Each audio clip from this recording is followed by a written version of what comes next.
जय हिंद भाई। जय हिंद सभी को। कैसे हैं आप लोग? क्षमा चाहेंगे देरी के लिए, काफ़ी देरी हो गई एक्चुअली। थोड़ा यहाँ पर जो हमारे टेक्निकल डिपार्टमेंट में एक पर्सन काम करते हैं, उनकी तबीयत अचानक से ख़राब हो गई और उन्हें जो हॉस्पिटल लेकर जाना पड़ा, तो इस वजह से मुझे ऐसा लग रहा था कि 5 बजे की जो क्लास है वो 5:30 में चल जाएगी। फिर मुझे लगा कि 10 मिनट और सही, 5:40 में चल जाएगी। तो फाइनली अभी उनको हॉस्पिटल छोड़ कर आए हैं और भागे भागे आए हैं। ठीक है, इसके लिए सॉरी। ऐसा जनरली लेट होता नहीं है मेरी तरफ से, 5 बजे का मतलब 5 बजे ही होता है। बट ये हुआ कि 4:55 में जो है उनकी तबीयत काफ़ी ख़राब हो गई, जिसकी वजह से इतने इश्यूज आए। ठीक है, कोई बात नहीं। तो आज हम क्लास जो है वो 7 बजे तक कंटिन्यू करेंगे। 7 बजे तक हमारी क्लास होगी। इस वजह से मैंने आज शेड्यूल भी 2 क्लासेस का बनाया था कि एक क्लास हम 5 से 6 तक कंटिन्यू करेंगे और दूसरी क्लास 6 से 7 तक। बट थोड़ा सा मेडिकल इशू हो गया, जिसकी वजह से 1.5 घंटे की क्लास हम लगा पाएंगे। चलिए, तो आज जो है हम नया टॉपिक स्टार्ट कर रहे हैं।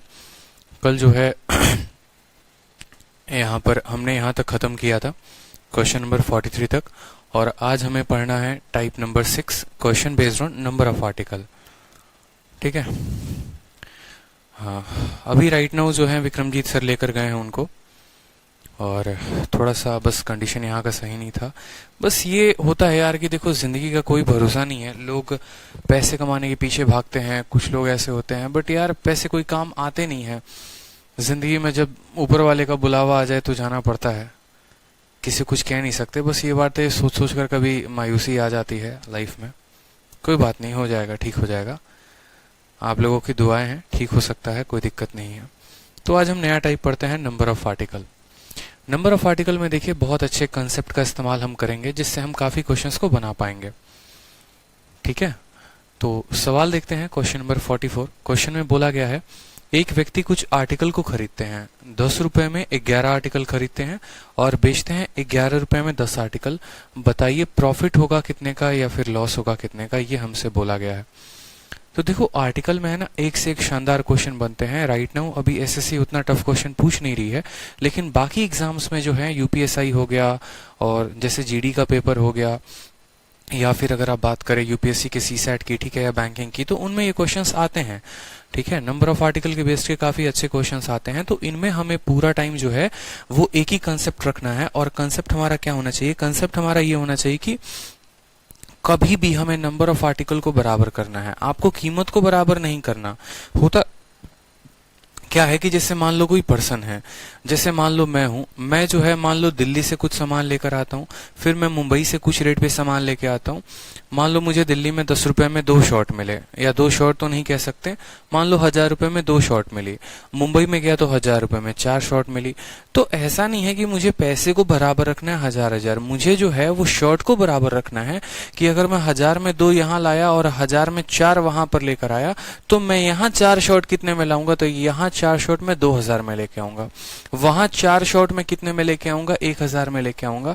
कहने का मतलब क्या होता है? आर्टिकल को बराबर करने से हमें प्रत्येक आर्टिकल की कीमत का पता चलता है, और तब हम उस पर लाभ या हानि बता सकते हैं कि हमें कितने का लाभ हुआ या कितने का हानि हुआ। ठीक है, तब हम बता सकते हैं कि हमें कितने का लाभ हुआ और कितने का हानि हुआ, इस बात को। तो जैसे इस क्वेश्चन में है ना, आप लोग बस इतना जो है अपने माइंड में फिट कर लो कि आपको प्राइस को लेफ्ट साइड लिखना है हमेशा, और आर्टिकल को आपको राइट साइड लिखना है हमेशा। प्राइस को लेफ्ट साइड और आर्टिकल को राइट साइड, ये आपका फिक्स होना चाहिए। यहाँ पर आपका सीपी रहेगा और यहाँ पर आपका एसपी रहेगा। सीपी का मतलब खरीद मूल्य और एसपी का मतलब विक्रय मूल्य। अब जैसे जैसे डेटा में क्वेश्चन में बोलता जाएगा, वैसे वैसे हम डेटा को फिल करते जाएंगे। जैसे हमसे बोला है कि 10 रुपए में हमें 11 आर्टिकल लाए हैं, तो हम आर्टिकल कितना, देखो रुपए कितने खर्च किए हैं 10, और लाए कितना 11। ये हमारा क्या था? खरीद दाम था ना। बॉट का मतलब क्या होता है? खरीद मूल्य होता है। तो हम इसको किसके लिखेंगे? सीपी के सामने लिखेंगे। ठीक है, फिर उस व्यक्ति ने बेचा, कितना आर्टिकल बेचा? 10 आर्टिकल बेचा 11 रुपए में। डेटा आपका इतना कंफ्यूज आपको कर देगा, लेकिन फिर भी आपको नहीं होना है। रुपए कितने हैं? 11, सामान कितना है 10, तो रुपए के नीचे लिखेंगे 11, और समान के नीचे लिखेंगे 10। मैंने आपको एक ही बात सिखाया, मैंने आपको बस इस पूरे कंसेप्ट में आपको एक ही बात ध्यान रखना है कि आपका आर्टिकल हमेशा बराबर होना चाहिए। कुछ भी हो जाए, कुछ भी का मतलब कुछ भी, लेकिन हमको इनको बराबर करना है। अब बहुत बच्चे बोलते हैं कि सर एलसीएम लेके बराबर कर लीजिए, यानी सर 11 है तो इसको 10 के साथ कर दीजिए और 10 है तो 11 के साथ कर दीजिए। मेरे भाई आज के बाद ऐसा नहीं करेंगे। हम बराबर करने का एक शानदार तरीका आप लोगों को बताते हैं। अगर आपको बराबरी करना है ना, तो आप क्या करो कि आपको इन लोगों को बराबर करना है तो इनको आपस में मल्टीप्लाई कर दो, ठीक है। और ये वाला 10 इसके साथ मल्टीप्लाई हो जाएगा, ये वाला 11 इसके साथ मल्टीप्लाई हो जाएगा और हमारा बहुत अच्छा इक्वेशन एक बन जाएगा, ठीक है। देखते चलिए आप, जैसे इस इक्वेशन को बनेगा तो आपका सीपी यहां आ जाएगा, आपका एसपी यहां आ जाएगा, ठीक है। जब ये 10 इस 10 के साथ मल्टीप्लाई होगा तो कितना बनाएगा 100 रुपए। 11 के साथ मल्टीप्लाई होगा तो कितना बनाएगा 121। और 11 और 10 आपस में मल्टीप्लाई होंगे तो ऊपर भी 110 बन जाएगा और नीचे 10 इंटू 11 नीचे भी 110 बन जाएगा। तो इसका मतलब ये हो गया कि हम 110 आर्टिकल को 100 रुपए में लाते हैं और 110 आर्टिकल को 121 रुपए में बेचते हैं। हमें लाभ कितने का है? किसी सामान को आप 100 रुपए में लाते हैं और उसी सामान को आप 121 में बेचते हैं, आप कितने का लाभ कमा रहे हैं? आप 21 रुपए का लाभ कमा रहे हैं। कितने का लाभ कमा रहे हैं? 21 का लाभ कमा रहे हैं। और कितने के ऊपर कमा रहे हैं? तो 100 के ऊपर। तो 21/100 इंटू प्रतिशत में बदलने के लिए 100 करेंगे, ये हमारा लाभ का परसेंट आएगा। 100 से 100 खत्म, 21% हमारा उत्तर हो जाएगा। समझे? तो हमने क्या सीखा? हमने यही सीखा कि हमें अपने नंबर ऑफ आर्टिकल को बराबर करना है हमेशा। कुछ भी हो जाए हमें अपने नंबर ऑफ आर्टिकल को बराबर करना है। और नंबर ऑफ आर्टिकल बराबर कैसे होंगे? तो क्रॉस मल्टीप्लाई करके। धीरे धीरे क्वेश्चंस के स्टैंडर्ड को भी आप देखते चलेंगे, बहुत टफ बना दिया जाएगा। दो अलग अलग सोर्सेस से आप आर्टिकल को खरीद के लेके आते हैं, अलग अलग सोर्सेस पे आप बेचते हैं, उस केस में आप सवालों को कैसे बना पाएंगे? फिर से समझिएगा सवाल में, जो लड़का जो स्टूडेंट ये सवाल समझ गया, आने वाले सारे सवालों को वो सेकंडों में उड़ाएगा। कीमत के नीचे कीमत लिखना है, आर्टिकल के नीचे आर्टिकल लिखना है, कीमत के नीचे कीमत लिखना है, आर्टिकल के नीचे आर्टिकल लिखना है। कंसेप्ट क्या कहता है? Article should be equal. Article को बराबर करेंगे, इनको क्रॉस मल्टीप्लाई करके आपने बराबर कर दिया। 11 10 को 10 के साथ 100, 11 को 11 के साथ 121। इस तरीके से कुल लाभ हमें कितने का हुआ है? 21% का लाभ हुआ है, ठीक है। एकदम इस तरीके से कुल लाभ हमें कितने का हुआ है? 21% का लाभ हुआ है। कुछ नहीं, जिस तरीके से सवाल में डेटा देगा उस तरीके से लिखेंगे। हमें बस इतना काम करना है, राजवीर मैं बता रहा हूं, हमें बस इतना काम कर रहे हैं कि हमें इनको क्रॉस मल्टीप्लाई कर देना है, इनको आपस में मल्टीप्लाई करेंगे ताकि ये बराबर हो जाए। और इनके चलते जो बाकी लोगों पे इफेक्ट आएगा उसके लिए हम सामने सामने क्रॉस मल्टीप्लाई कर देंगे।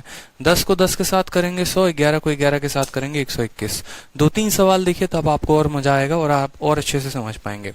जैसे अगला क्वेश्चन है, ठीक है।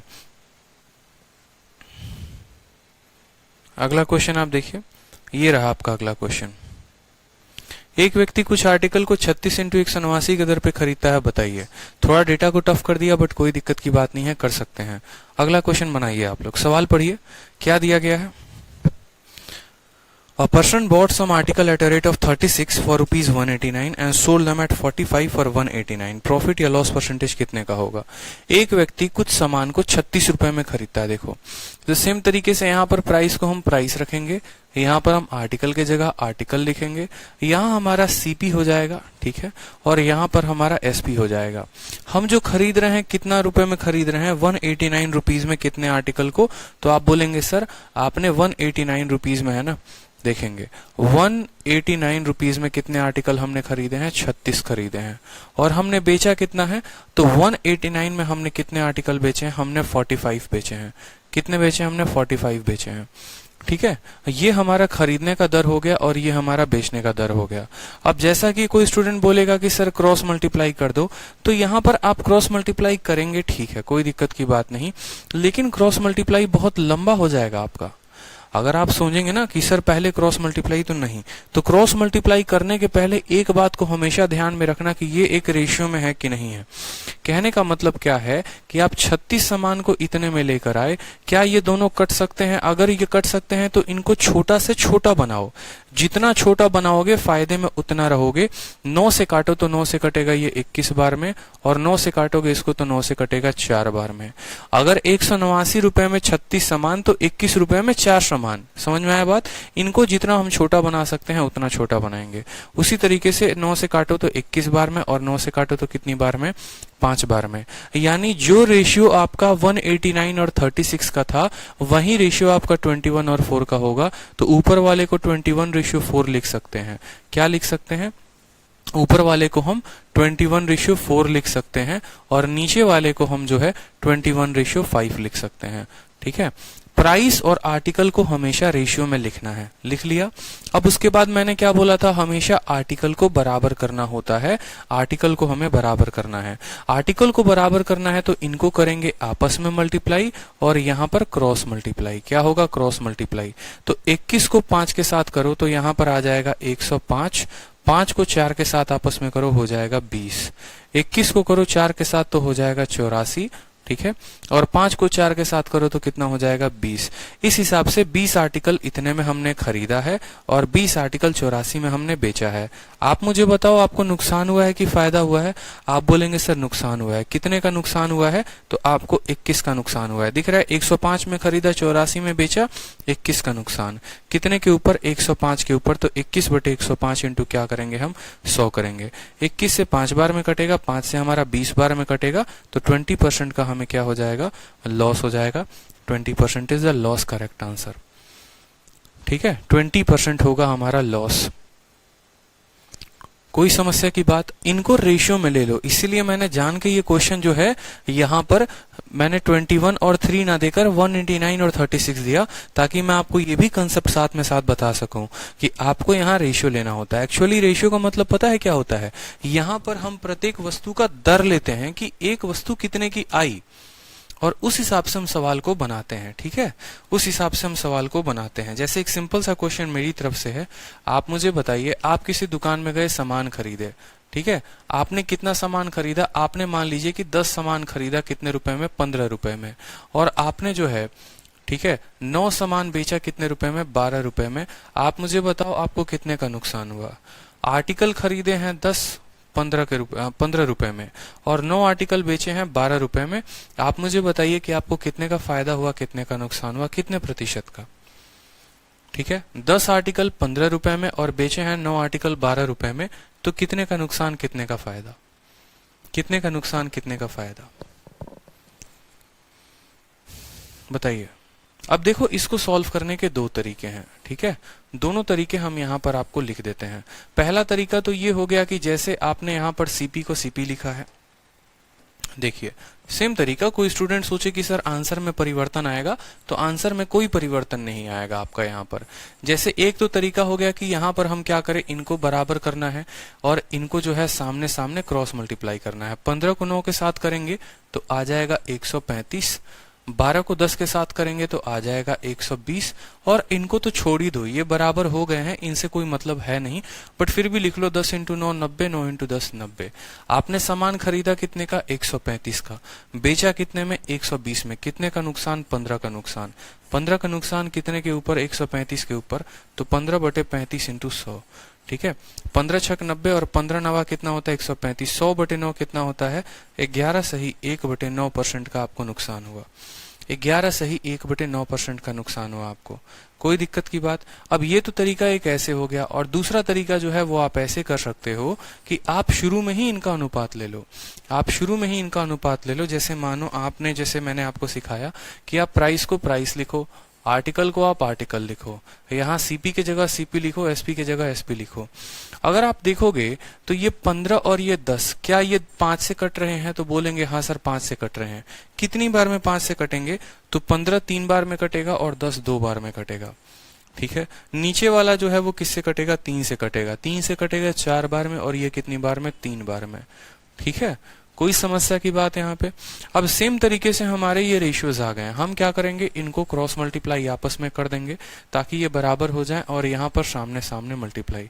तो 3 को 3 के साथ करोगे तो सामान खरीदा 9 का, 2 को 4 के साथ खरीदोगे तो बेचा कितने का? 8 का। ये आपका आ गया सीपी, ये आपका आ गया एसपी। और 3 इंटू 2 यानी 6 आर्टिकल खरीदे, 6 आर्टिकल बेचे। 9 रुपए के सामान को 8 रुपए में बेचते हो, नुकसान कितने का? 1 का। कितने के ऊपर? 9 के ऊपर। 1/9 इंटू 100 यानी तब भी आएगा 11 सही 1/9%। लेकिन आप मुझे खुद बताओ कि ये ज्यादा आसान था कि ये ज्यादा आसान था? आखिर बाद में नंबर को काटो 5 से वो अलग है, नहीं तो उनको शुरू में काट लो, वो ज्यादा फायदे में रहते हैं। तो रेशियो से करके चलेंगे ना, अगर आपको जैसे रेशियो दिख जाए आप उनको करके चलेंगे तो बहुत फायदे में रहेंगे, इस बात को समझेंगे आप। ठीक है, कोई दिक्कत की बात है यहाँ पे? तो रेशियो लेकर चलेंगे कभी भी आर्टिकल में, रेशियो लेकर चलने से बहुत फायदा होता है। ठीक है, चलिए अगला सवाल देखिए, एक नया कैटेगरी पूछा जाएगा। अब आपसे ये नहीं पूछा जाएगा कि आपको कितने % का हानि हुआ या कितने % का लॉस हुआ। अब आपसे ये पूछा जाएगा कि आपने जो है कितने आर्टिकल बेचे हैं। जैसे सवाल में आपको बोला गया है कि 11 रुपए में 7 के हिसाब से कुछ संतरे खरीदे, 3 रुपए में 2 के हिसाब से बेच दी, तो 30 रुपए की हानि हुई। बताओ उसने कितने संतरे बेचे हैं? कितने संतरे बेचे हैं आपसे ये पूछा जाएगा। आप मुझे बताइए सेम तरीके से आप क्या बोलेंगे? बोलेंगे सर यहाँ प्राइस है तो यहाँ प्राइस को लिख दीजिए, यहाँ पर आर्टिकल है तो यहाँ आर्टिकल को लिख दीजिए, यहाँ सीपी लिखते हैं तो सीपी लिखेंगे, यहाँ एसपी है तो हम यहाँ एसपी लिख देंगे। खरीदने का रेट क्या है वो देखिए आप, तो आप बोलेंगे 11 में 7 खरीद के लेके आए हैं, 11 रुपए में 7। लिखते वक्त गलती नहीं करना है, इस बात का ध्यान रखना है, नहीं तो बहुत बड़ा ब्लंडर हो जाएगा। और बेचते वक्त कितना? 3 रुपए में 2 सामान हम बेचे हैं। 3 और 2 आपस में अनुपात में है, 11 और से आपस में रेशियो में है, कोई दिक्कत की बात नहीं है। तो अब हम क्या करेंगे? आर्टिकल को बराबर करेंगे। आर्टिकल को बराबर करने के लिए सामने और सामने गुना करेंगे। तो खुद मुझे बताओ 11 को 2 के साथ गुना करोगे तो कितना हो जाएगा? 22 हो जाएगा। और यहाँ 3 था, 7 के साथ गुना करोगे तो कितना हो जाएगा? 21। 7 को 2 के साथ गुना करोगे तो कितना हो जाएगा? 14 हो जाएगा। और कितना हो जाएगा? 14। यानी कहने का मतलब है कि जब हम 14 सामान खरीदते हैं तो 22 रुपए में 14 सामान को हम 22 रुपए में खरीदते हैं, 14 सामान को बेचते हैं कितने में? 21 में। तो इस हिसाब से मुझे कितने का नुकसान होता है? 1 रुपए का। कब होता है? जब मैं 14 सामान को खरीदता हूं या बेचता हूं, समझना। ठीक है, 14 सामान खरीद के और 14 सामान को बेचा तो 1 रुपए का नुकसान हुआ। सवाल में आपसे बोला गया है आपका नुकसान कितने का है? 30 रुपए का। तो सोचो, आप मुझे खुद बताओ, 1 रुपए का नुकसान होता है कब होता है? जब मैं 14 रुपए का 14 आर्टिकल बेचता हूं। फिर 1 और रुपए का नुकसान होगा जब 14 आर्टिकल बेचूंगा, फिर 1 और का नुकसान होगा जब मैं 14 आर्टिकल बेचूंगा। इस तरीके से कुल मिलाकर मेरे को 30 रुपए का नुकसान है। यानी 14 इंटू 30 आर्टिकल मैंने बेचे हैं। अगर एक आर्टिकल के लिए 14 रुपए का नुकसान, तो 30 आर्टिकल के लिए 14 इंटू 30 यानी 420 आर्टिकल का मुझे कम से कम बेचना पड़ेगा। समझ में आया बात या नहीं आया? ठीक है, समझना मेरी बात को। 1 रुपए का नुकसान तब होता है जब मैं 14 आर्टिकल बेचता हूं। मुझे तो नुकसान 30 रुपए का हुआ है, यानी मैंने जो आर्टिकल बेचे हैं यानी वो 14 इंटू 30 मतलब 420 आर्टिकल बेचे हैं। ठीक है, तो इस तरीके से आपका आर्टिकल, ये इतना ऑर्गेनाइज्ड स्ट्रक्चर मैंने आपको बताया है कि आपसे आपका एग्जामिनर कोई भी क्वेश्चन पूछेगा आप उसको सेकंडों में आंसर दे दोगे। प्राइस के नीचे प्राइस, आर्टिकल के नीचे आर्टिकल, प्राइस के नीचे प्राइस, प्राइस के नीचे आर्टिकल। ठीक है, उसके बाद इनको बराबर कर दीजिए। 1 रुपए का नुकसान 14 सामान बेचने में, 30 रुपए का नुकसान 420 सामान को बेचने में। ठीक है, चलिए अगला सवाल देखिए, सेम तरीके से है, मुझे लगता है सभी उत्तर दे पाएंगे। बोला गया है कि एक व्यक्ति कुछ संतरे को खरीदता है 5 रुपए में 4 संतरे और बेच देता है 7 रुपए में 5 संतरे। इस तरीके से उसको 18 रुपए का लाभ होता है। बताओ यहाँ पर सर 14 डिफरेंस कैसे हुआ? आदर्श यहाँ पर 14 डिफरेंस नहीं आया है। आदर्श इस बात को समझिएगा, ये मैंने डिफरेंस यहाँ पर नहीं लिखा है आदर्श। मेरे कहने का मतलब है कि हमने 14 आर्टिकल्स का लेन देन किया है। असल में तो डिफरेंस सीपी और एसपी का लेंगे ना, क्योंकि हमसे बोला गया है लॉस, और लॉस कैसे आता है? तो लॉस आता है सीपी में से एसपी घटाने पे, यानी 1 रुपए का लॉस हो रहा है। आप किसी सामान को 22 में खरीद रहे हैं, 21 में बेच रहे हैं, तो 1 रुपए का लॉस हो रहा है। 1 रुपए का लॉस कब हो रहा है? जब आप 14 सामान खरीद रहे हैं और 14 बेच रहे हैं, मतलब आप 14 सामान की ट्रांजेक्शन कर रहे हैं। आप ये मत सोचिए कि 14 और 14 का डिफरेंस हमने यहाँ पर 14 लिख दिया है। हम यहाँ डिफरेंस क्यों लेंगे बताइए? हमने तो लॉस निकालने के लिए यहाँ पर डिफरेंस लिखा है, यहाँ तो हमें देखना है कि हमने कितने आर्टिकल खरीदे हैं या बेचे हैं। तो हम यहाँ डिफरेंस थोड़ी लेंगे, हम तो बोलेंगे ट्रांजैक्शन इतने का हुआ। कभी भी ट्रांजैक्शंस अगर आपको अपना फायदा कैलकुलेट करना है ना, रियल लाइफ में भी अगर आपको फायदा कैलकुलेट करना है, तो आप आर्टिकल को बराबर करके ही बता पाओगे कि भाई देख, अगर मैं अपना बिजनेस स्टार्ट करता हूं और 14 मान लो यहाँ पर चाय का कप बनाकर लोगों को पिलाता हूं तो 1 रुपए का नुकसान होता है। आज पूरे दिन में मुझे 30 रुपए का नुकसान हुआ है, इसका मतलब मैंने 420 कप चाय लोगों को पिलाए हैं, तब जाकर इतने का नुकसान हुआ, ऐसे कह लो। ठीक है, समझ में आया बात? चलो अब यहां पर देखो, ट्रेडर की बात है, ऑरेंज की बात है, तो यहां पर हम क्या लिखेंगे, सेम तरीके से प्राइस, और यहां पर लिखेंगे आर्टिकल। फिर यहां क्या होगा हमारा सीपी, और यहां पर होगा हमारा एसपी। कोई समस्या की बात यहां पे? ठीक है, कोई दिक्कत? यहाँ पे बोला गया है हमसे कि हमने सामान खरीदा कितने में है, तो 5 रुपए में 4 सामान खरीदे हैं, और हमने बेचा कितने में है, तो 7 रुपए में हमने 5 सामान बेचे हैं। दिख रहा है आपको? कोई दिक्कत की बात? आपको किसको बराबर करना है, इनको आपस में बराबर करना है। तो 5 को 5 के साथ गुना करोगे तो 25 हो जाएगा, 7 को 4 के साथ गुना करोगे तो 28 हो जाएगा। ठीक है, और 5 को 4 के साथ गुना करोगे आपस में तो ये लोग कितने हो जाएंगे, 20 और 20 हो जाएंगे। अब आप मुझे बताओ आपको कितने का फायदा है, 3 रुपए का। कब फायदा है, जब आप 20 खरीद रहे हो और 20 बेच रहे हो, यानी जब आप 20 आर्टिकल पे लेन देन करते हो। बहुत बच्चे क्या करते हैं, 20 और 20 को जोड़ देते हैं। नहीं भाई, 20 और 20 को जोड़ना थोड़ी है। जोड़ते कब, जब दोनों खरीद होता, और जोड़ते कब, जब दोनों बिक्रय होता। हमारा तो ट्रांजेक्शन उतने का है, यानी हमने कहा कि देखो भैया, हमको 3 रुपए का फायदा होता है जब हम 20 सामान को बेचते हैं। हमको तो फायदा 18 रुपए का कमाना है, मतलब हमको अब इसका 6 गुना कमाना है फायदा। तो हम जो है इसका 6 गुना सामान बेचेंगे, यानी हम कितना बेचेंगे, 120 सामान बेचेंगे। ठीक है, देखो सुनिकेत सेन गुप्ता, अगर आप लाइव क्लास अटेंड करना चाहते हैं तो आपको मैं एक सलाह दूंगा कि आप जो है मॉर्निंग में फिक्स कर लीजिए कि मैं मॉर्निंग में परसेंटेज जो है वो पढ़ रहा हूं। ठीक है, और आप जो है इवनिंग में आप परसेंटेज के अलावा प्रॉफिट लॉस अटेंड किया करिए। जैसे जो बच्चे जितने भी नए ज्वाइन करते हैं उनको तो सबसे पहले प्रतिशत खत्म करना चाहिए, अगर उनका बेसिक बिल्कुल खत्म है तो पहले परसेंटेज देखो फिर प्रॉफिट लॉस देखना। और अगर आपका थोड़ा बहुत बेसिक अच्छा है तो आप साथ के साथ दोनों को देखा करो, सुबह में परसेंटेज देख रहे हो और शाम में प्रॉफिट लॉस। लेकिन कोई भी क्लास स्टार्ट करो तो क्लास 1 से स्टार्ट करो, बीच में मत घुसो किसी भी क्लास में। ये नहीं परसेंटेज को 6ठी क्लास से देखना शुरू किया, प्रॉफिट लॉस को 5वीं से देखना शुरू कर दिया, ऐसा नहीं। कोई भी क्लास हो तो एकदम बेसिक से क्लास 1 से देखा करो तो फायदा होगा। ठीक है, और परसेंटेज देख के प्रॉफिट लॉस देखोगे तब तो और फायदा है, कोई दिक्कत की बात नहीं है। 48 नंबर सवाल देखिए, अखिलेश कुमार कहते हैं सर मुझे बुखार है फिर भी पढ़ रहे हैं, बहुत अच्छी बात है। ठीक है, जिंदगी में ऐसे हजारों विपदाएं आएंगी, लेकिन हमें बस डटकर खड़े रहना है और मुसीबतों का सामना करना है, और कोई बात नहीं है। फिर तो देखो, एक दिन बोलते हैं ना, खुद ही को कर दे बुलंद इतना कि खुदा खुद बंदे से पूछे बता तेरी रजा क्या है। तो बस एक दिन वो वक्त लेकर आओ कि भगवान भी पूछे बता दे तू चाहता क्या है।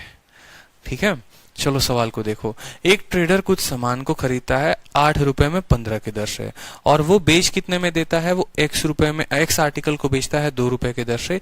इस तरीके से उससे 25% का फायदा होता है। बताओ x का जो है वो मान क्या होगा। अब क्या होता है ना, आप अगर इस स्ट्रक्चर में देखेंगे, यहाँ पर कुछ भी गायब किया जा सकता है। मतलब ये समझो ये जादूगर का जाल है, कभी वो सेलिंग प्राइस को गायब कर देगा, कभी वो आर्टिकल को गायब कर देगा, कभी वो कॉस्ट प्राइस को गायब कर देगा, कुछ भी कर सकता है। इसलिए मैंने आपको एक ऐसा स्ट्रक्चर दिया है जिसके मदद से आप कोई भी सवाल का उत्तर दे सकते हो। आपको अलग अलग मेथड लगाने की जरूरत ही नहीं है। ये नहीं ये सवाल आया तो इस पे ये मेथड लगा लेंगे, ये आया तो ये लगा लेंगे, मेथड नहीं बदलना भैया अपने को। हमारा कंसेप्ट कभी बदलता नहीं है, हम जो पढ़ा देंगे वो कंसेप्ट फिक्स रहेगा और सवाल उसी से बनेगा। ये बात आप नोट कर लीजिए। बस अगर दम आप में हो तो इंस्पेक्टर बनने से आपको कोई नहीं रोक पाएगा। मन में सोच लो कि बस कौन सा इंस्पेक्टर बनना है, बन के रहोगे। ऐसा कहा जाता है कि अगर आपको घर बनाना है ना, अगर आपको कोई महल खड़ा करना है तो पहले ईंट से शुरुआत करो, ईंट लाके तो रखो, महल खुद ब खुद बन जाएगा, कोई दिक्कत की बात नहीं है। तो बस सपने देखना शुरू कर दो अब तो इंस्पेक्टर के। आपके उम्र में मैं था तो मैंने सोच लिया था मुझे क्या बनना है, और सपने बस आते थे कि बस वो टोपी चाहिए अब तो बहुत जल्द। ठीक है, और आज बस कामयाबी से थोड़े पल दूर। चलिए, तो कितने में सामान हमने खरीदा है? सामान हमने खरीदा 8 रुपए में। कितने आर्टिकल को खरीदा? 15 रुपए में। ठीक है, 8 रुपए में 15 आर्टिकल खरीदे हैं। बेचे हमने कितने आर्टिकल हैं? हमने x आर्टिकल बेचे हैं। कितने बेचे? हमने 2 बेचे हैं। और सवाल में हमसे बोला गया है कि हमको 25% का फायदा हुआ है। कितने का फायदा हुआ है? 25% का। 25% को अगर आप प्रतिशत में तोड़ते हैं, बट्टे में तोड़ते हैं, तो आप क्या बोलते हैं? सर 1/4। नीचे वाला क्या होता है? नीचे वाला कॉस्ट प्राइस होता है। ऊपर वाला क्या होता है? प्रॉफिट होता है। तो सेलिंग प्राइस हमारा कितना आएगा? 4 में से 1 गया, 5 आएगा। 4 में 1 जोड़ेंगे तो कितना आएगा? 5 आएगा। मतलब हम बोलेंगे सामान को खरीदा 4 में तो बेचा 5 में। ऐसा हम कह सकते हैं, बट अभी हम इसका उपयोग नहीं करेंगे। हमें जो है ना, आप यहाँ पर जरा गौर से देखो, तो इनको बाद में क्रॉस मल्टीप्लाई करना, कोई दिक्कत की बात नहीं। क्या 15 को 2 के साथ गुना किया जा सकता है? तो आप बोलेंगे जी सर किया जा सकता है। एक बार इनके रेशियो को हम इनके बगल में लिखते हैं ताकि आप समझ पाए कि हम कहना क्या चाहते हैं। देखो, 8 को x के साथ, इनको x के साथ गुना करोगे तो 8 इंटू एक्स कितना हो जाएगा? 8x हो जाएगा। और 15 को 2 के साथ गुना करोगे तो कितना हो जाएगा? 30 हो जाएगा। इनको आपस में रहने दो, ये 15x रहेंगे, कोई दिक्कत की बात नहीं है। आपके सवाल में क्या बोला गया है? आपका CP कितना है? 8x आ गया। आपका SP कितना है? आपका 30 आ गया। CP कितना है? 8 आ गया। SP कितना है? 3 आ गया। आप मुझे बताओ 25% का मान कितना होता है? तो 25% का मान होता है 1/4, यानी सामान खरीदा हमने 4 यूनिट का। 1 का फायदा, तो हमारा SP कितने का आएगा? SP हमारा 5 का आता है। सोचो 5 का मान यहाँ पर 30 दे रखा है, 1 का मान कितना हो जाएगा? 6, तो 4 का मान यहाँ 24 आना चाहिए। लेकिन असल में जो है वो तो यहाँ 8x है, मतलब x की वैल्यू कितनी आएगी? 3 आएगी। या फिर आप ऐसे भी कह सकते हो कि सर देखो, हमें जो लाभ हुआ है वो 25% का हुआ है। CP हमारा 8x है, SP हमारा 30 है। तो क्या 8x का ही तो 5/4 कितने के बराबर है? 30 के बराबर है। ऐसा कहा जा सकता है। ठीक है, या आप ऐसे भी बोल सकते हो, जिनको अभी तक नहीं समझ में आया, कि ये कॉस्ट प्राइस है। कॉस्ट प्राइस अपने आप का कितना परसेंट होता है? 100% होता है। और इसका 125% कितना आएगा? इसका 125% आपका 30 आएगा। आप ऐसे भी कह सकते हो। जिस तरीके से आपकी मर्जी है, आप उस तरीके से आप रेशियो को तोड़कर 1/4 लिखकर 5 का मान इतना तो 6 का मान इतना, इस तरीके से कर लो। या आप ऐसे भी कर सकते हो कि कॉस्ट प्राइस अगर 100% है तो उसका 125% सेलिंग प्राइस होगा। आप ऐसे भी लिख सकते हो। 25 से काटोगे तो 5 बार में कटेगा, 25 से काटोगे 4 बार में कटेगा, 5 से काटोगे तो 6 बार में कटेगा, 4 से काटोगे 2 बार में कटेगा, 2 से काटोगे तो 3 बार में कटेगा। x बराबर 3। आपकी समझदारी जितनी अच्छी होगी, आप सवाल को उतने जल्दी में बना पाएंगे। जैसे यहाँ पर मुझे देखते लग गया एक बात को, छोटा सा मैं अगर आपसे डिस्कस करूं, मैं कभी परीक्षा में आपकी जगह रहता तो मैं इतना लिखता ही नहीं। मैं सिंपल देखता कि मेरे पास पूर्ण वैल्यू कौन सी आई है, तो मैं कभी आपके सामने जाए, आपको समझाने के लिए मैंने इतना लिखा है, बट मैं कभी इतना नहीं लिखता। मैं सिंपल बोलता 15 इंटू 30, ये कितना? 15 इंटू 2 30 आ गया। ये 30 जो है ना, ये 125% का मान है। ये 30 जो है, ये 15 इंटू 30, ये 125% का मान है, यानी ये 5 का मान है। और मुझे जो है वो 4 का मान पता करना है। किसके लिए? कॉस्ट प्राइस के लिए। क्योंकि भैया लाभ हमारा 25% का है, यानी ये 5 का मान है, 4 का मान पता करना है। काटेंगे तो कितना आएगा? 6 इंटू 4 24। अब सोचो 8x बराबर आ रहा है हमारा, 8x बराबर कितना आ रहा है? 8x बराबर 6 इंटू 4 24 आ रहा है। तो ऑटोमेटिक x का मान आपका कितना आ जाएगा? 3 आ जाएगा। आप 3 टिक कर देंगे। बहुत सारे तरीके हो जाते हैं उसके बाद। जिस तरीके से आपकी संभावनाएं होती हैं सवालों को समझने की, उस तरीके से आप उसको बना सकते हैं। लेकिन अल्टीमेट कंसेप्ट क्या होता है? प्रॉफिट लिखा, प्राइस लिखा, आर्टिकल लिखा, प्राइस लिखा, आर्टिकल लिखा। हमारा सेलिंग प्राइस आ गया 30 रुपए। सेलिंग प्राइस 125% का मान है, यानी 5 का मान है, 4 का मान कितना होगा? तो CP निकालो। CP कितना आया? 24। और यही CP हमारा कितने के बराबर है? 8x के बराबर है। ठीक है, कितने के बराबर है? 8x के बराबर है। चलो सवाल को देखो। अभी ऐसा नहीं है, 1-2 क्वेश्चंस और करोगे तो और ज्यादा क्लियर होगा। जैसे यहाँ पर देखो, सेम तरीके से आप यहाँ प्राइस लिखेंगे और आप यहाँ पर क्या लिखेंगे? आर्टिकल लिखेंगे। यहाँ पर आप बोलेंगे सर हम CP लिखते हैं, और यहाँ पर हम क्या लिखेंगे? SP लिखेंगे। आपने कितने रुपए में कितना सामान खरीदा है? तो 7 रुपए में आपने 9 सामान खरीदा है। लिखते चलिए, 7 रुपए और सामान हमारे 9 है। आपने बेचा कितने में है? तो 2 रुपए में आपने X आइटम्स को बेचा है। आपको नुकसान हुआ है 14 सही 2/7। 14 सही 2/7, कोई दिक्कत की बात यहाँ पे? नुकसान हुआ है 14 सही 2/7। 14 सही 2/7 किसके बराबर होता है? 1/7 के। आप अपने मन में रखेंगे कि सर ये 1/7 के बराबर होता है, यानी 7 हमारा सीपी होता है और 1 का नुकसान है, तो एसपी कितना होगा? 6 यूनिट होगा। सीपी 7 यूनिट, तो एसपी कितना यूनिट? 6 यूनिट। आप बोल सकते हैं ना, देखिए 14 सही 1/7 का मतलब सीपी अगर 7 है तो एसपी कितना होगा बताइए? 7 में से 1 कम हो गया, 6 यूनिट हो गया। आपको इतना मान के चलना है। अब आप देखिए यहाँ पे सवाल में 9 को 2 के साथ गुना करेंगे तो कितना आएगा? 9 को 2 के साथ गुना करने पर आपका जो है 9 दूनी कितना आएगा? 18 आएगा। ठीक है, एसपी कितना है? 6 यूनिट। 6 का मान कितना है? 18। तो 1 का मान कितना होगा? 3 होगा। तो 7 का मान कितना आएगा? 21 आएगा। यानी 7 इंटू एक्स बराबर कितना आना चाहिए? 7x बराबर हमारा आना चाहिए 21। तो x का मान कितना हो जाएगा? x का मान 3 हो जाएगा। तो यहाँ पर हम देंगे 3। फिर से समझ लीजिए, कोई समस्या की बात नहीं है, आराम से समझाते हैं। आपने रेट यहाँ पर लिखा, आपने आर्टिकल लिखा, आपने रेट लिखा, आपने आर्टिकल लिखा, गलती होने की बात ही नहीं है। आपसे आपका एग्जामिनर कहता है आपको इतने % का नुकसान हुआ है। इतने % का नुकसान का मतलब आपको 1/7 का नुकसान हुआ है। नीचे जो भी रहता है वो कॉस्ट प्राइस होता है और उसमें 1 का नुकसान मतलब सेलिंग प्राइस कितना यूनिट है? सेलिंग प्राइस हमारा 6 यूनिट है। सेलिंग प्राइस कितना यूनिट है? हमारा 6 यूनिट है। हमने यहाँ से सेलिंग प्राइस निकाला, हमारा सेलिंग प्राइस आ गया 18। यहां पर सेलिंग प्राइस 18 है और यहां पर सेलिंग प्राइस 6 यूनिट है, यानी ये 6 यूनिट ही तो 18 के बराबर है। तो 6 यूनिट 18 के बराबर, तो 1 यूनिट कितने के बराबर? 3 के बराबर। तो इस हिसाब से हमारा 7 यूनिट कितने का होना चाहिए था? 7 यूनिट हमारा 21 का होना चाहिए था। और यही 21 जो है वो कैसे आएगा? 7 इंटू एक्स, 7x की वैल्यू होगी, तो x की वैल्यू कितनी आ जाएगी? 3 आ जाएगी। ठीक है, कोई दिक्कत की बात यहाँ पे? कोई समस्या की बात?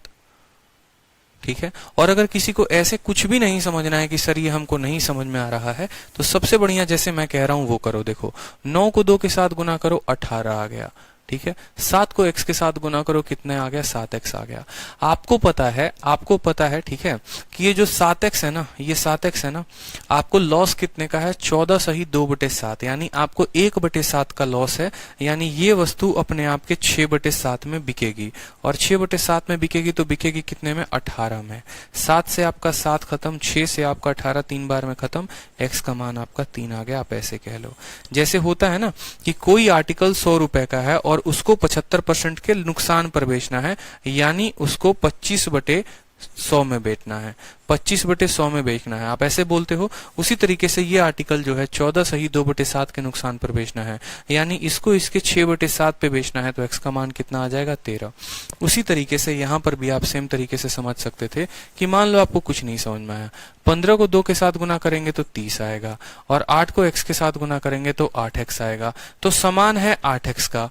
ठीक है, उसको कितने में बेचना है? 25% के फायदे में। 25 का मतलब होता है 1/4, यानी 4 में 1 ज्यादा बिकेगा अपने आप का 5/4 में, और ये बराबर किसके होगा? ये बराबर होगा 30 के। तो यहाँ पर काट लो, 5 से आपका 6 बार में, 4 से जो है आपका 2 बार में, और 2 से आपका 3 बार में, तो एक सीधा मान कितना आ जाएगा? 3 आ जाएगा। इतना तो समझ ही सकते हो कि ये कॉस्ट प्राइस होता है, उसका इतना % निकाल देंगे तो सेलिंग प्राइस के बराबर होगा। ठीक है, ये कॉस्ट प्राइस है, इसका 6/7 सेलिंग प्राइस होगा। ठीक है, चलो अगला सवाल देखो। बोला गया है क्वेश्चन नंबर 50, एक व्यक्ति कुछ सामान को 10 रुपए में 11 की दर से खरीदता है और उतने ही सामान को 10 रुपए में 9 की दर से खरीदता है, और सारे स्टॉक को 1 रुपए में 1 की दर से बेच देता है। तो बताओ प्रॉफिट कितने का होगा, लॉस कितने का होगा। अब देखो क्या होता है ना कि अब जो है दुकानदार, उसकी इच्छा जो है बड़ी जागरूक रहती है, उसको जीवन में बड़ा लाभ कमाने का बड़ा मन करता है कि भैया हम 1 नहीं 2 नहीं बहुत ज्यादा लाभ कमाएं। ठीक है, तो करता क्या है कि वो अब अलग अलग दुकानों से जो है सामान खरीदना शुरू करेगा। वो आज एक जगह जाएगा, वहां से खरीद के लेके आएगा, कल जम्मू गया तो जम्मू से लेके आएगा, कल मतलब जहां जहां पूरे देश में भ्रमण कर रहा है वो वहां से खरीद के लेके आएगा। लेकिन सारा सामान खरीद के लाने के बाद, मिलावट करने के बाद, वो किसी एक इंसान को जाके पूरा सामान दे देता है। और किस रेट से देता है? तो बोलता है कि 1 रुपया में तुमको 1 सामान देंगे। तब पूछा जाता है बताओ उस इंसान को फायदा हुआ कि नुकसान हुआ। ठीक है, एक तो बेचारा पूरा भारत का भ्रमण करके सामान लेके आया। तो खुद सोचो कि हम प्रॉफिट कैसे निकाल पाते हैं या लॉस कैसे निकाल पाते हैं, जब हमारा एक फिक्स कॉस्ट प्राइस हो और हमारा एक फिक्स्ड सेलिंग प्राइस हो। हम यहाँ सामान अलग अलग जगह से लेके आ रहे हैं, एक मुंबई से लेके आए, एक दिल्ली से लेके आए, एक हमारे यूपी में मान लो कहीं से लेके आ गए, अलग अलग जगह से लेके आ रहे हैं, बिहार से लेके आ गए। अब यहाँ पर जब सामान लेकर आओगे तो आप कीमत किसको मानोगे? आप अपने क्रय मूल्य को क्या मानोगे?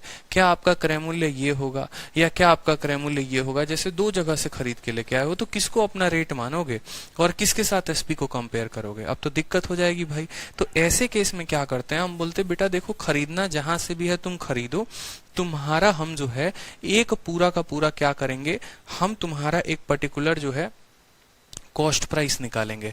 बहुत बच्चे तो ऐसा करते हैं, देखिए सर खरीदे का कितना कितना रुपया जेब से लगाएं, 10 रुपया और 10 रुपया, 20 रुपया जेब से लगाए हैं।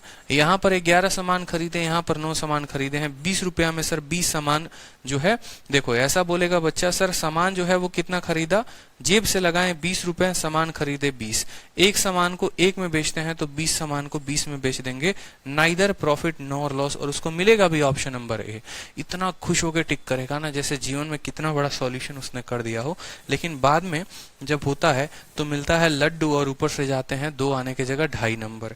ऐसे इस्तेमाल नहीं करते हैं कि हाँ 10 रुपए का यहाँ खरीदे, 10 रुपए का यहाँ खरीदे, 20 रुपए का सामान हो गया और सामान भी हो गया 20 रुपए में 20 खरीदे, यानी 1 रुपया में 1 खरीदेंगे, 1 रुपया में 1 बेच देंगे, नो प्रॉफिट नो लॉस, खुश हो गए। ऐसा जान के आपको दिया गया है ताकि आप फंसो, नो प्रॉफिट नो लॉस उत्तर नहीं है। तो ऐसे केस में क्या होता है कि चाहे आप 2 जगह से सामान खरीदो, 3 जगह से सामान खरीदो, 4 जगह से सामान खरीदो, आपको एक फिक्स कॉस्ट प्राइस, एक इफेक्टिव कॉस्ट प्राइस लेकर आना होगा। ठीक है, जब तक आपका कॉस्ट प्राइस एक फिक्स नहीं आएगा, एक टोटल कॉस्ट प्राइस जिसको आप बोल लो, तो टोटल कॉस्ट प्राइस जब तक नहीं आएगा आप उसको कंपेयर नहीं करेंगे। और ये मूर्खों वाली कहानी नहीं करेंगे। 70% से 80% बच्चे काम भी यही करते हैं। वो बोलते हैं सबसे पहले नाइदर प्रॉफिट नॉर लॉस। आपके जगह पे मैं भी होता, मैं भी यही उत्तर सबसे पहले मैंने किया था, नाइदर प्रॉफिट नॉर लॉस। समझदारी नहीं होती है ना। लेकिन जितना मैंने आपको अभी तक इतना करा दिया, उसमें क्या है कंडीशंस कि हमें अपने आर्टिकल को बराबर करना है। ठीक है, तो अब हमें करना क्या होगा वो समझो। जैसे सबसे पहले हम सीपी की बात करेंगे तो सेम कंसेप्ट रहेगा। मैंने आपको एक कंसेप्ट दिया है ना, आप उस कंसेप्ट पे सारे सवाल बनाओगे। आप यहाँ पर लिखो आर्टिकल, जैसे आप लिखते थे, यहाँ प्राइस लिखते थे प्राइस लिखो, यहाँ सीपी लिखते थे सीपी लिखो, और यहाँ एसपी लिखते थे ना। तो अब बस यहाँ पर एसपी नहीं लिखना है, आपको यहाँ पर सीपी लिखना है। क्यों भैया? क्योंकि पहले 2 अलग अलग जगह से खरीद के लेके आए हो, पहले इनसे हम नेट सीपी निकाल लेंगे, एक टोटल सीपी निकाल लेंगे। ये CP1 है और ये CP2 है, इन दोनों से एक टोटल सीपी निकलेगा। उस टोटल सीपी को एसपी के साथ कंपेयर करेंगे। समझ में आ गया? हाई लेवल का क्वेश्चन हो गया थोड़ा।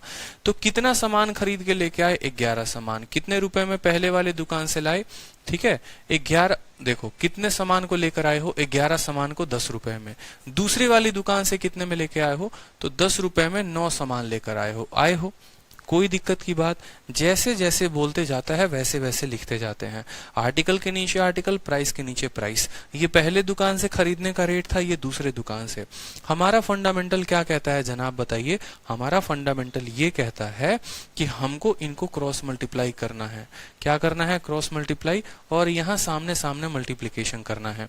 तो अब आप मुझे बताओ कि 9 को जब आप 10 के साथ गुना करोगे तो कितना बन जाएगा? 90, और 10 को 11 के साथ करोगे तो हो जाएगा 110, और 11 को 9 के साथ करोगे तो बोलोगे सर 99, और ये कितना हो जाएगा? 99। अब आपसे मैंने कहा कि ये सामान आपने मान लीजिए दिल्ली से खरीदा है और ये सामान आपने मान लीजिए मुंबई से खरीदा है। तो टोटल सामान 99 और 99 आपने कितना खरीदा है? 198। और कितने रुपए में खरीद के लेके आए हैं? तो 110 और 90 200 में लेकर आए हैं। आपको इनको जोड़ना है और कुछ नहीं करना। मेरी बात समझे या नहीं समझे आप मुझे ये बताइए। पहले दुकान से खरीदने का रेट लिख दो, दूसरे दुकान से खरीदने का रेट लिख दो, दोनों को क्रॉस मल्टीप्लाई कर दो जैसे अब तक करते चले आ रहे थे। इनको देखो कि भैया 99 यहाँ से 99 यहाँ से 198 सामान बंदे ने खरीदा है। ठीक है, 90 रुपए में यहाँ पर वही सामान पड़ा, यहाँ पर 110 में पड़ा, यानी टोटल सामान कितने का आ गया? उसका 200 का आ गया। ये आपका जब तक टोटल सीपी नहीं आएगा तब तक सवाल को आप आगे नहीं बना पाएंगे। अब आपका टोटल सीपी आ गया, अब आपको करना है इसको इसके एसपी के साथ कंपेयर। तो यहाँ पर आप लिखेंगे एसपी, या आप अलग से लिख लो। अब आप अलग से लिख लो, आप अलग से लिखो सेम तरीके से, फिर प्राइस यहाँ पर, फिर आप यहाँ लिखेंगे आर्टिकल, आप यहाँ पर लिखेंगे सीपी, और यहाँ पर क्या लिखेंगे जनाब एसपी।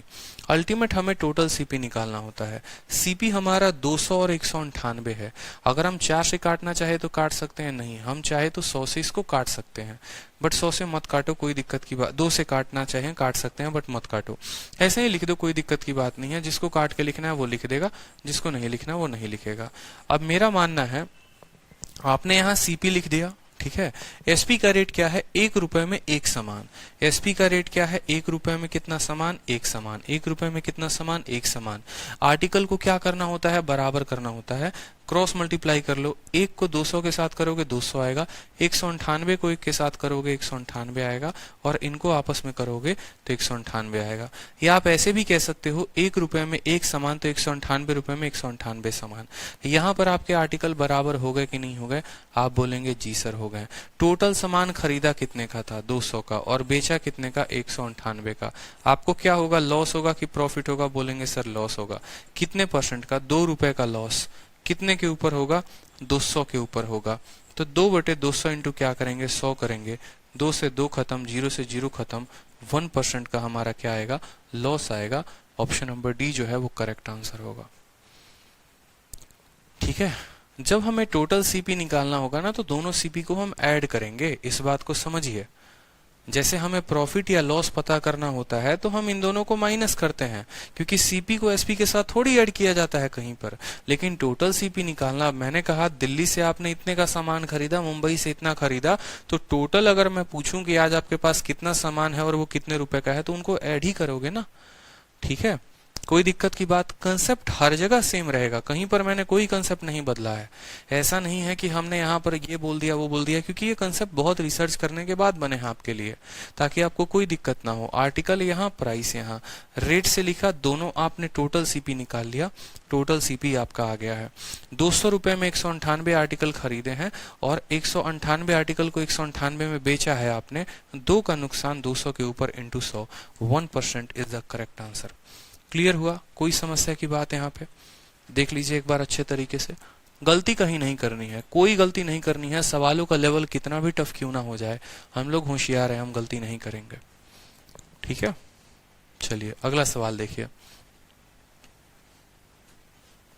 ठीक है, क्वेश्चन बोला गया है, एक लड़का, एक व्यक्ति है, कुछ संतरे खरीदता है 1 रुपए में 5 की दर से, और उतने ही संतरे 1 रुपए में 4 की दर से जो है दूसरे दुकान से खरीदता है। सभी संतरों को 2 रुपए में 9 की दर से बेचता है, और पूरे ट्रांजैक्शन में उसको 30 रुपए का नुकसान होता है। बताओ कितने संतरे उसने खरीदे हैं। यहाँ पर भी कितने जगह से खरीदने की बात है, 2 अलग अलग जगह से खरीदने की बात है। दिख रहा है आपको, एक जगह से एक अलग रेट से लेके आया है, एक जगह से एक अलग रेट के लेके आया। तो अब तो आप इतने होशियार हो गए कि सीधा बोलोगे पकड़ो इसको और इसका टोटल सीपी निकालो। जहां ये होशियार बनेगा, चालाक बनेगा, 2 अलग अलग स्टेट से खरीदेगा, तो पुलिस वहीं छापा मारेगी और बोलेगी कि इसका टोटल निकालो कि इसने सामान टोटल खरीदा कितने का है और कितने में खरीदा है। तो बस आपको भी इसी तरीके से छापा मारना है। ठीक है, आप बोलेंगे बहुत घना चौधरी बन रहे हो तुम, तो देखो यहाँ पे ये तुम्हारा प्राइस हो गया, ये तुम्हारा आर्टिकल हो गया। पहले दुकान से तुमने खरीदा है उसका रेट बताओ, दूसरे से खरीदा है उसका रेट बताओ, फिर हम बताएंगे कि तुमने कितना सामान खरीदा और कितने में खरीदा। ठीक है, तो उसने बोला भाई साहब देखो, पहले दुकान से हम एक आर्टिकल लेके आए थे और 5 रुपए में लाए थे, दूसरे वाले से जो है, ठीक है, दूसरे वाले से हम 1 रुपए में कितना सामान लेके आए थे, 4 सामान लेकर आए थे। तो आप बोले कि ठीक है बेटा, बस तुम 198 कहाँ से आया।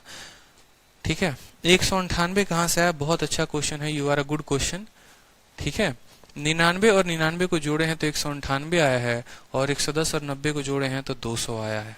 ठीक है, और यहाँ पर 198 कहाँ से आया है वो भी सुन लीजिए, 1:1 में था, 1:1 में था। 198 आर्टिकल खरीदेंगे तो 198 ही बेचेंगे, यानी एक आर्टिकल को 1 रुपए में बेच रहे थे, खरीदा 198 था, इसलिए इसको 198 हमने मल्टीप्लाई करके बनाया है।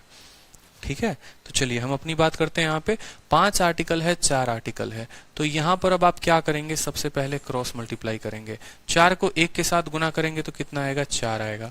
5 को 1 के साथ, 1 को 5 के साथ करेंगे तो कितना आएगा, 5 आएगा। तो क्या यहाँ 4 इंटू 1 4 लिख सकते हैं और 5 इंटू 1 5 लिख सकते हैं, और 5 को 4 के साथ आपस में क्या करके गुना करके 20 और 20 हम लिख सकते हैं।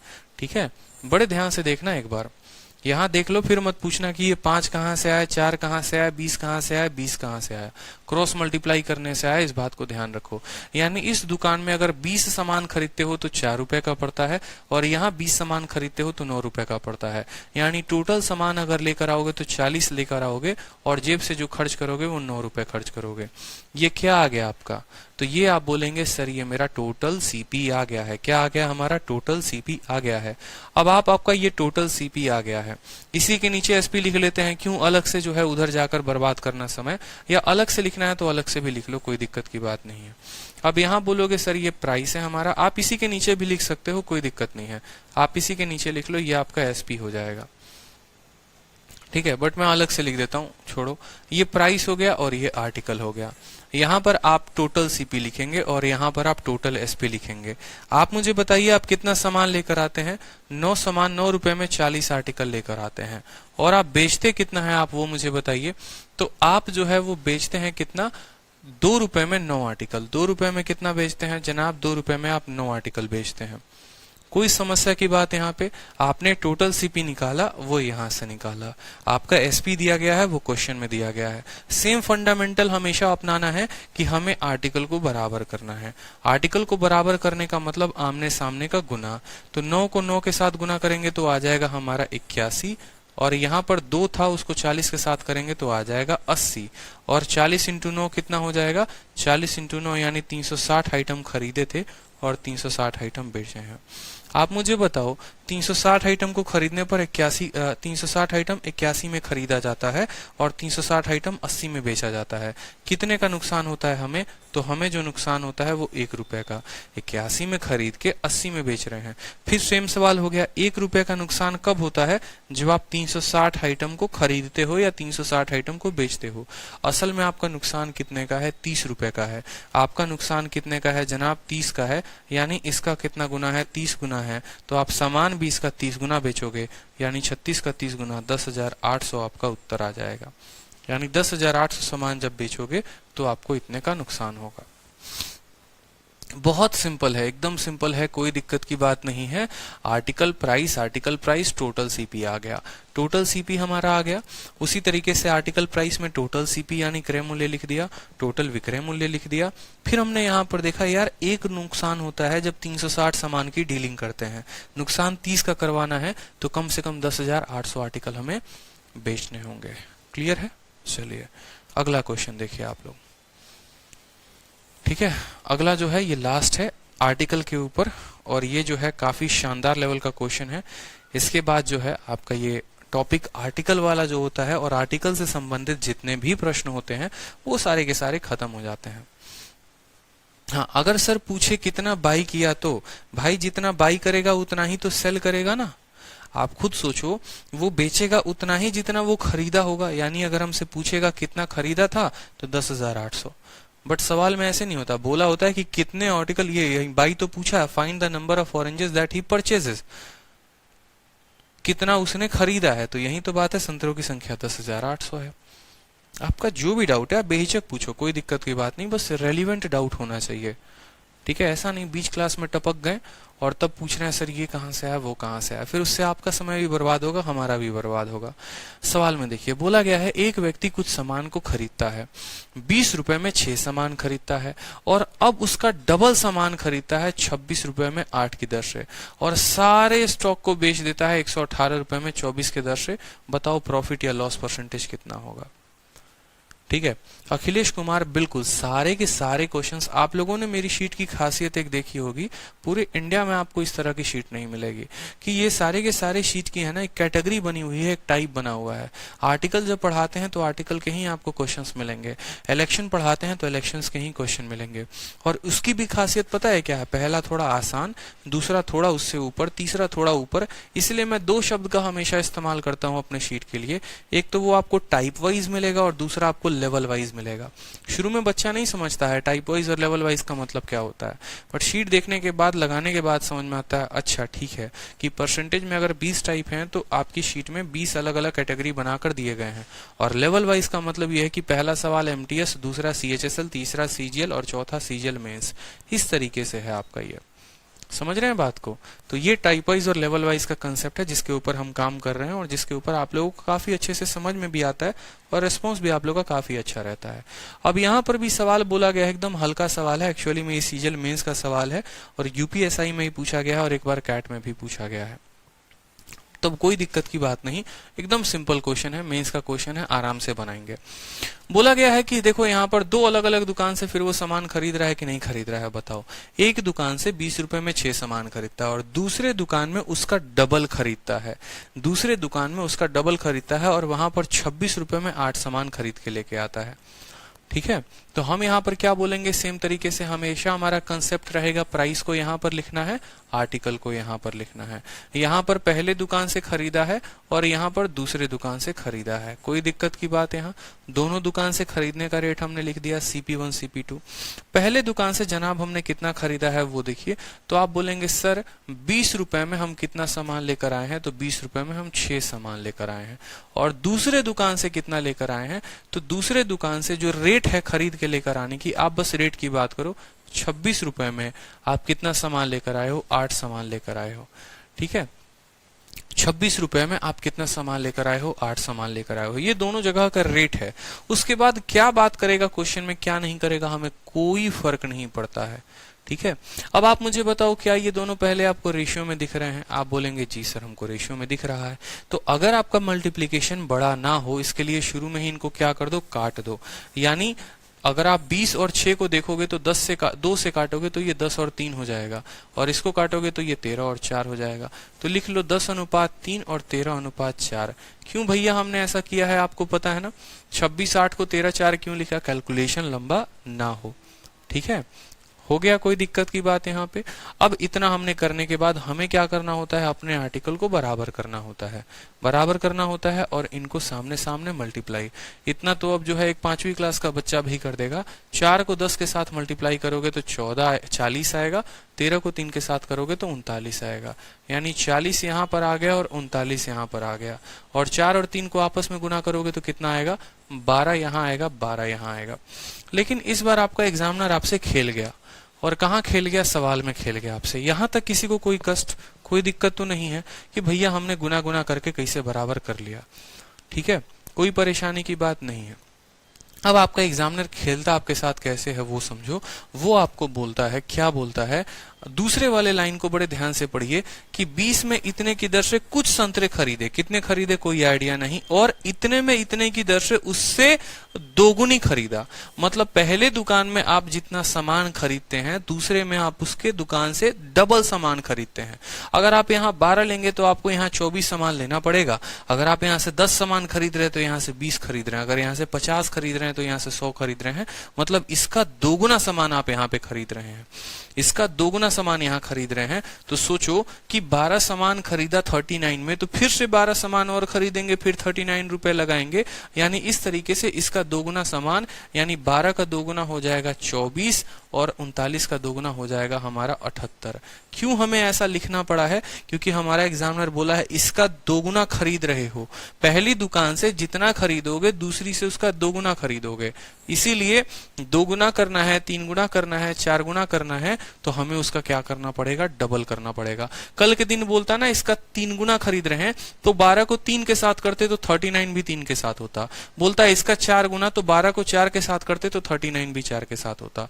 अब अब आप बन जाओगे यहाँ पर इनकम टैक्स इंस्पेक्टर, और अब आप अपनी बुद्धि लगाओगे कि चल बेटा अब तूने दोनों मिलाकर सामान कितना खरीदा, पहली दुकान से 12 सामान, दूसरी से 24 सामान, मतलब तूने मिलाकर खरीदा है 36 सामान।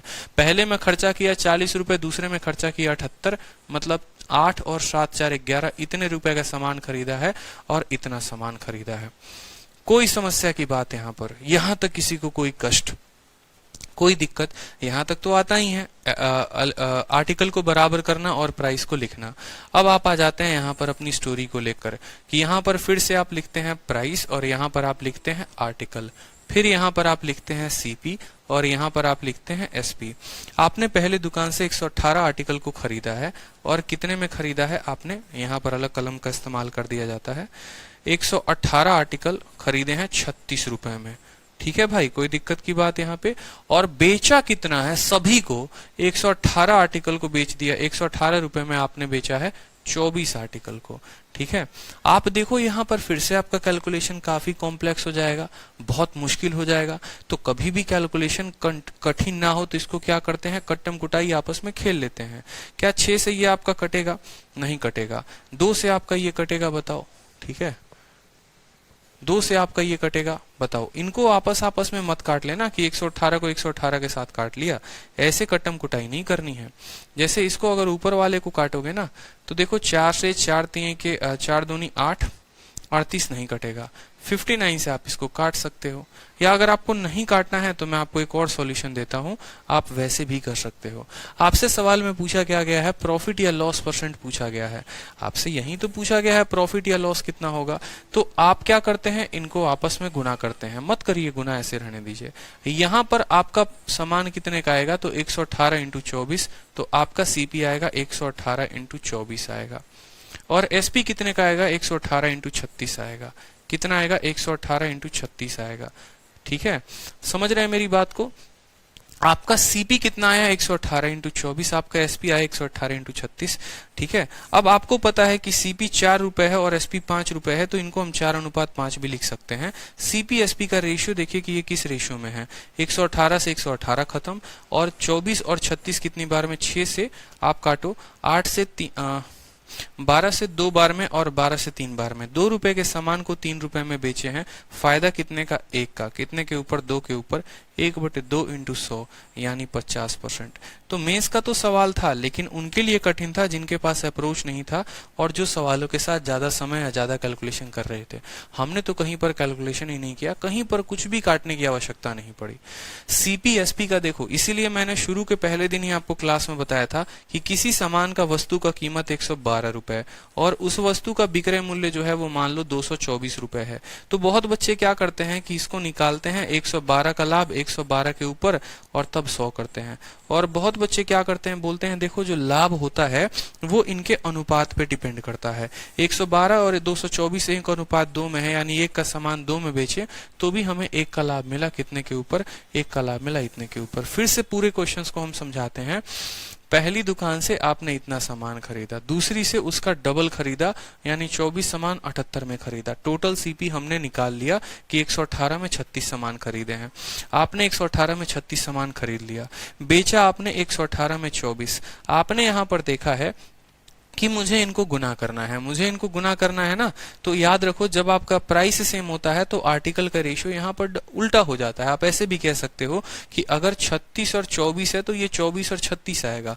बाकी वैसे नहीं समझना तो आप ऐसे भी समझ लो कि यहाँ पर जो आएगा वैल्यू 118 इंटू 24 आएगा, यहाँ पर 118 इंटू 36 आएगा। सीपीएसपी का मुझे अनुपात देखना है, इसको भाग करोगे तो ये भी भाग होगा, 18 से 18 खत्म, ये 2:3। सीपी 2 रुपए है तो एसपी 3 रुपए है।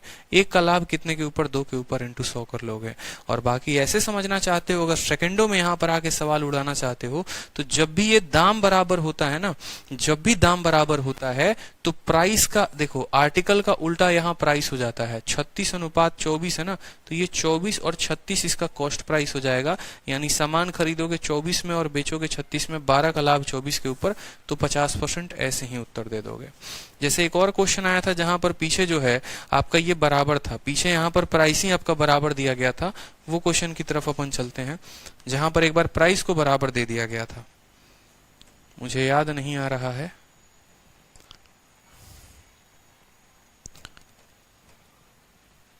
जैसे इसी सवाल में है ना, प्राइस जब बराबर हो जाता है, ठीक है, अब देखो यहाँ पे सीपी और एसपी क्या प्राइस बराबर है, प्राइस बराबर है ना, तो आप इतना झमेला अब यहाँ नहीं करते। दिख रहा है आपने इतना झमेला किया हुआ है और मल्टीप्लाई किया हुआ है, आप इतना नहीं करते यहाँ पर। ये धीरे धीरे वक्त आते आते हम आपको बताते हैं। जब आपका प्राइस बराबर था ना, तो आप आर्टिकल का उल्टा लिख देते, आर्टिकल का उल्टा लिख देते और आप सेकंडों सेकंडों में उत्तर निकालते। 4 और 5 था, इसको 5 और 4 कर देते, बोलते 5 रुपए के सामान को 4 में बेचा है, एक का नुकसान 5 के ऊपर, एक का नुकसान 5 के ऊपर, तो आपका 20% ऐसे ही आ जाता। ये थोड़े थोड़े शॉर्ट ट्रिक्स हैं, बीच बीच में लगाने पड़ते हैं। जब कीमत बराबर हो ना, तो आर्टिकल का उल्टा प्राइस हो जाता है, 4 और 5 का उल्टा 5 और 4 हो जाता है, 5 का सामान 4 में, तो एक का नुकसान 5 के ऊपर 20%। लेकिन वो तब लगाते हैं जब ये 21 और 21 दिया हो, तब मत लगा देना यहाँ पे, ठीक है, तब मत लगा देना कि जैसे ये 15 है और ये 12 है, वहां मत लगा देना, इस बात का ध्यान रखना, ठीक है। ये छोटी छोटी चीजें हैं। अब बोलोगे आप ज्यादा चीजें याद नहीं कर पाते इसलिए मैं ज्यादा चीजें आपको बताता नहीं हूँ, नहीं तो ऐसी ऐसी चीजें हैं बताने को कि अगर आप याद करो और सीखना शुरू करो, प्रैक्टिस करना शुरू करो, तो मैं आपको बहुत सारी चीजें बता सकता हूँ, ठीक है। वो आप पे डिपेंड करता है कि आप कितनी चीजें सीखते हो। जैसे यहाँ पर दिख गया ना 118 118 है, 36 24 है, 24 36 आ गया, 2 3 1/2 50%, ठीक है।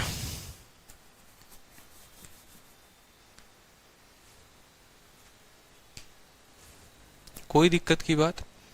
चलिए अब आते हैं हम अपने नेक्स्ट टाइप के ऊपर। टाइप नंबर जो है हमारा 7 है और इसमें बोला गया है question based on average concept when CP is same. देखो माय डियर, 3 केसेस होते हैं और ये तीनों केसेस के ऊपर जैसा कि मैंने आप लोगों को बताया है, और इस बार के सीजल के पेपर के ऊपर भी पिछले बैच में 24 मई बैच में मैंने पढ़ाया था और एकदम डिट्टो सवाल जो है वो सेम आया था वहां पर, ठीक है, ठीक है। तो डिट्टो सवाल जो है वो सेम आया था हमारे पेपर में और पूरा का पूरा प्रॉफिट लॉस में 3 कंसेप्ट होता है। देखो किसी भी सामान को खरीदते हो, अभी जैसे मेंस के बैच में मैं पढ़ा रहा था तब भी मैंने ये बातें बोली थी कि आपके क्लास नोट से और 30 दिन 30 मैराथन के क्लास नोट से सीधा का सीधा सवाल छप कर आया है आपके परीक्षा में, मतलब वहां सवाल जो मिला वो सीधा का सीधा आपके क्लास नोट से उठकर पेपर में आया, क्योंकि कंसेप्ट हम पढ़ते हैं। और जब भी कोई स्टूडेंट कंसेप्ट बनाकर पढ़ता है ना, तो दुनिया के किसी भी किताब से उसको सवाल दे दो वो बना देगा, ठीक है। तो हमारे पास क्या होता है कि हम जब 2 सामान को बेचते हैं, 2 आर्टिकल को बेचते हैं, कितने आर्टिकल बेचेंगे? जब हम 2 आर्टिकल्स को बेचते हैं तो हमारे पास 2 कंडीशंस होते हैं। और कंडीशंस क्या होता है आपको पता है कि पहले सामान को खरीदोगे तो उसका CP1 होगा और उसको बेचोगे तो SP1 में बेचोगे, दूसरे सामान को खरीदोगे तो CP2 में खरीदोगे और SP2 में। जैसे हमारी मुन्नी है, मुन्नी एक बंदूक खरीदती है, एक मोबाइल खरीदती है अपना रोजगार करने के लिए, कि बंदूक से जो है वो वहां पर सुपारी लेगी, सॉरी मोबाइल से सुपारी लेगी और बंदूक से ठिकाने लगाएगी लोगों को। तो मान लो ये उसका गन हो गया और गन को उसने मान लो CP1 में खरीदा, SP1 में बेचेगी, और ये हमारा मुन्नी का क्या हो गया? मोबाइल हो गया, और मोबाइल को CP2 में खरीदेगी, SP2 में बेचेगी। तो कुल मिलाकर आगे चलकर आपको 3 कंसेप्ट पढ़ने हैं। तीनों कंसेप्ट क्या क्या पढ़ने हैं वो समझिए। कंडीशन नंबर 1 क्या होता है? कंडीशन नंबर वो दिया जाएगा कि मुन्नी का CP1 और CP2 बराबर होगा, यानी मुन्नी गन और मोबाइल दोनों को एक ही रेट में खरीद के लेके आती है। कट्टा अगर उसको मान लो 1 लाख का मिलता है तो आईफोन भी उसको 1 लाख का मिलता है, ठीक है। तो CP1 CP2 बराबर दिया जा सकता है हमारे पेपर में। कंडीशन नंबर 2 क्या होगा? कंडीशन नंबर 2 जिस पर सवाल बनते हैं वो ये बनते हैं कि मुन्नी चाहे सामान कितने में भी खरीद के लाई हो, कोई फर्क नहीं पड़ता है, लेकिन वो दोनों सामान को एक ही रेट पे बेचती है। यानी कंडीशन नंबर 2 होता है कि दोनों का सेलिंग प्राइस बराबर हो जाए, ठीक है। कंडीशन नंबर 2 क्या होगा? दोनों का सेलिंग प्राइस बराबर हो जाएगा। और कंडीशन नंबर 3 क्या होता है वो देख लीजिए। कंडीशन नंबर 3 फेवरेट, जिसके इसके पहले सिर्फ और सिर्फ मेरी शीट में क्वेश्चंस होते थे और उसके बाद इस बार सीजीएल के प्री में क्वेश्चन आए थे। इस वजह से बच्चों ने कमेंट भी किया था सर मुन्नी वाला क्वेश्चन आ गया है। 2 क्वेश्चन मैं हमेशा शीट में डालता था, एक मुन्नी और एक शीला के ऊपर, और एकदम सेम क्वेश्चन आया हुआ था हमारे पेपर में।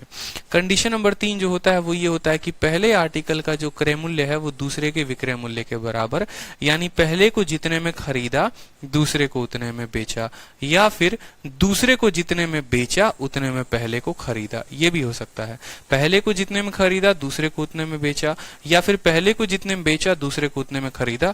तो ये हमारा होता है थर्ड कंसेप्ट और फेवरेट कंसेप्ट जहां पर हम CP2 बराबर SP1 की बात करते हैं। तो ये हमें टोटल कुल मिलाकर 3 कंसेप्ट पढ़ने हैं। जब दोनों आर्टिकल का क्रय मूल्य बराबर हो, जब दोनों आर्टिकल का विक्रय मूल्य बराबर हो, या जब पहले आर्टिकल का क्रय मूल्य दूसरे के विक्रय मूल्य के बराबर हो। 3 डियर और फेवरेट कंसेप्ट, तीनों के ऊपर आगे चलकर हम एक एक बढ़िया प्रश्न देखेंगे, ठीक है। और इनको हल भी करेंगे तो सेम एक ही हमारा मेथड होगा और उस एक ही मेथड से हम तीनों तरह के सवालों को हल कर पाएंगे। उस मेथड में बीच बीच में जहां जहां हमारे शॉर्ट ट्रिक्स आएंगे वो मैं आपको बताते चलूंगा ताकि आपको चीजें और आसान हो समझने में। तो उसी का एक पार्ट ये है, पार्ट नंबर 1 जो आप अभी पढ़ेंगे, जब दोनों आर्टिकल का CP बराबर हो, क्रय मूल्य बराबर हो। तो यही बात बोला गया है, जब CP सेम होगा, जब क्रय मूल्य सेम होगा, उसमें एवरेज के ऊपर आधारित क्वेश्चन होंगे। सवाल जैसे यहां पर देखिए, आपको अलग अलग सोर्सेज से दिया जाएगा, कोई दिक्कत की बात नहीं है, लेकिन आप सवालों को सेकंडों में बनाएंगे। जैसे ये प्रश्न देखिए, एक व्यक्ति है 50 पेन खरीदता है 50 रुपए में, ठीक है। हर पेन को 50 रुपए में खरीदता है और इस हिसाब से वो 50 पेन खरीद के लेके आता है। उसमें से 40 पेन को वो 5% के नुकसान पर बेच देता है, ठीक है। उसको 10% का फायदा पूरे पर कमाना है, तो बाकी बचे पेन को कितने में वो बेचेगा। इसी हिसाब से अगले सवाल को देखिए, यहाँ पर क्वेश्चन क्या बोला गया है और एक एक सेकंड वाले क्वेश्चन है ये कि ये कपड़े का व्यापारी है, अपने आधे कपड़े को 20% के लाभ पर बेचता है, बचे हुए आधे को 20% के नुकसान पर बेचता है, बाकी बचे को वो क्रय मूल्य पर बेचता है। टोटल ट्रांजेक्शन में कितने गेन या लॉस होगा। सारे के सारे प्रीवियस ईयर के, किसी सामान का 2/3 आप 5% के प्रॉफिट पर बेचते हैं, बचे हुए को 2% के लॉस पर बेचते हैं, टोटल प्रॉफिट इतने का, तो सामान था कितने का।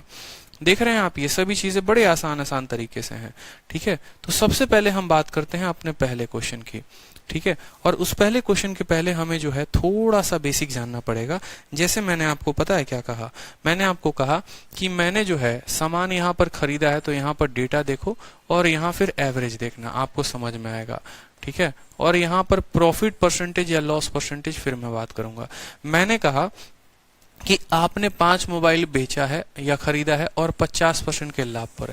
जैसे यहाँ सवाल में हमसे बोला गया है ना कि एक व्यक्ति इतना पेन खरीदता है और बेचता है इतने को इतने परसेंट पे, इतने को इतने पे। तो मैंने कहा कि आपने 5 पेन खरीदा और 5 पेन बेचा। 5 पेन को 50% के लाभ पर आपने बेचा है और 3 पेन को आपने जो है 10% के लाभ पर बेचा है। टोटल लाभ बताइए आपको कितना होगा। टोटल लाभ बताइए आपको कितना होगा। तो आपको कुछ नहीं करना है, आपको जब प्रॉफिट बोला जाएगा तो बोलेंगे सर 5 पेन को 50 पे, यानी 5 × 50, बात खत्म, प्लस 3 × 10 कितना, 3 पेन को 10% पे, हर पेन पे 10% का, तो 3 पेन पे देखो, हर पेन पे 50%, तो 5 पे कितना, इतने का लाभ। हर पेन पे 10%, तो 3 पेन पे कितने का लाभ, इतने का लाभ। और इसको भाग करेंगे, कितना सामान है टोटल, तो 5 × 3 8 से, तो 8 से हो जाएगा। ये 250 हो गया और ये 30 हो गया, 280/8%। ये आपका टोटल क्या हो जाएगा, ये आपका प्रॉफिट हो जाएगा। समझ गए बात को आप, ये आपका टोटल क्या हो जाएगा, आप करेंगे तो 8 तिरके 24 हो जाएगा और 8 × 40, 35% का आपको टोटल लाभ होगा। 250 और 30, 280/8, यानी 35% का कुल मिलाकर आपको लाभ होगा। आपको इसी तरीके से सवाल करने हैं, अलग अलग सोर्सेज से आपको दिया जाएगा और बेचने को बोला जाएगा। सवाल बहुत कठिन होगा। अगर आपको अभी एवरेज हमने नहीं पढ़ाया, क्योंकि अगर जब हम आपको एवरेज पढ़ाते ना तो हम आपको सिंपल एक छोटा सा कंसेप्ट यहाँ बताते कि देखो इससे 40 की कमी है, 3 आर्टिकल पर 120 की कमी है, 8 में बांटोगे तो 15 से भाग करोगे 120 को, ठीक है। 120 को 8 से भाग करोगे 15 आएगा, 50 में से 15 कम कर दो, 35 आपका उत्तर हो जाएगा। लेकिन अभी आपने वेटेड एवरेज का कंसेप्ट नहीं पढ़ा है, तो आपको अभी वेटेड एवरेज कंसेप्ट समझ में नहीं आएगा, इसीलिए आपको अभी बेसिक से इसको हल करना है। जब एवरेज में करोगे ना तो आपको समझ में आ जाएगा, यहाँ पर 40 की कमी, 3 पर 120 की कमी, उस 120 को 8 से भाग करेंगे, -15 आएगा, 50 में से 15 घटा देंगे, 35 आएगा। बट वो अभी आपको नहीं पढ़ना, अभी जब आपको एवरेज हम पढ़ाएंगे तो आप समझना। अभी फिलहाल बस आप ये समझो एवरेज निकालते कैसे हैं। जैसे मैंने अब थोड़ा सा डेटा को टफ किया है और मैंने कहा है प्रॉफिट भी है और लॉस भी है। आप मुझे बताइए, मैंने कहा कि हम जो है 3 सामान को 10% के लाभ पर बेचते हैं, ठीक है। जहां प्रॉफिट आएगा प्लस लिखूंगा, जहां लॉस होगा माइनस। फिर 2 सामान को हमने 5% के नुकसान पर बेचा, फिर अगले 4 सामान को हम 5% के लाभ पर बेचते हैं, ठीक है। फिर 6 सामान को हम जो है 11% के लाभ पर बेचते हैं। बताइए ठीक है, बताइए हमें कुल मिलाकर कितने का लाभ होगा। तो आप बोलेंगे सर देखिए लाभ होगा हानि होगा वो तो हम निकालेंगे, यहाँ पर देखते हैं। हर सामान पे 10% तो 3 आर्टिकल पे कितना 30%, हर सामान पे 5% का नुकसान तो 2 सामान पे कितना 10% का नुकसान, हर सामान पे 5% का लाभ तो 4 पर कितने का फायदा 20 का फायदा, हर पे 11 का फायदा तो 6 पर कितने का फायदा 66 का फायदा। भाग करेंगे 3 2 5 5 4 9 9 और 6 कितना हो गया 15 हो गया। यहाँ पर 15 से भाग करेंगे, आपका टोटल प्रॉफिट या टोटल लॉस आपका आ जाएगा 30 20 50, 50 में से 10 गया 40, 40 और 60 106 बटे कितना होगा 15 हो जाएगा। ठीक है, यहाँ पर हमारा इतना परसेंट हमारा आंसर हो जाएगा 30 10 20 66 15। कोई दिक्कत की बात यहाँ तक? क्या सवाल समझ में आया आपको? तो इसी तरीके से जो आपका पहला क्वेश्चन है वो बोला गया है, ठीक है, कि आपने जो है यहाँ पर 40 पेन यहाँ पर डेटा लिखिए और आप यहाँ लिखिए कि प्रॉफिट हुआ है कि लॉस हुआ है। डेटा और प्रॉफिट और लॉस की बात की गई है, तो आपको बोला गया है कि आपने जो है 40 पेन को कितने में बेचा है, 40 आर्टिकल को आपने कितने बेचा है 5% के लॉस में बेचा है। ठीक है, और बाकी बचे आर्टिकल 50 पेन थे जिसमें से 40 ये रहे तो 10 बच गए, और उस 10 को आपने पता नहीं कितने के लाभ पर बेचा है X% पर। इस तरीके से टोटल जो प्रॉफिट हुआ है वो कितना हुआ है 10% का हुआ है। ये आपके सवाल में दिया गया है, समझिएगा सवाल को। आपके सवाल में क्या बोला गया है, 40 कलम है और 5% के नुकसान पर, 10 यहाँ सामान है X% के फायदे पर। इस तरीके से टोटल प्रॉफिट कितने का होता है 10% का। तो टोटल प्रॉफिट बराबर हम क्या लिखते हैं, टोटल प्रॉफिट बराबर 40 इंटू -5, 40 इंटू -5 कितना होगा -200, x इंटू 10 कितना होगा 10x होगा, और इसको भाग करेंगे 40 जमा 10 किसके साथ 50 के साथ, तो आएगा टोटल। और टोटल का मान सवाल में दे रखा है, इस बार उसने क्या किया है टोटल का मान हमें दे दिया है, तो 10% हम यहाँ लिखेंगे, या 10% को आप 10 लिख लो वो ज्यादा सही है। कोई दिक्कत की बात? 50 में से 10, 50 इंटू 10 500, 500 और 200 700, 700 बटे 10 x की वैल्यू कितनी आ जाएगी 70 आ जाएगी। तो हमारा उत्तर कितना होगा 70 होगा। ऑप्शन नंबर डी फॉर दिल मांगे more is the correct answer. ठीक है, यहां पर क्या था कि हमें ओवरऑल प्रॉफिट निकालना था। इस बार हमारे एग्जामिनर ने क्या किया, ओवरऑल प्रॉफिट हमें दे दिया और हमें जो है किसी एक पार्ट की वैल्यू पूछी।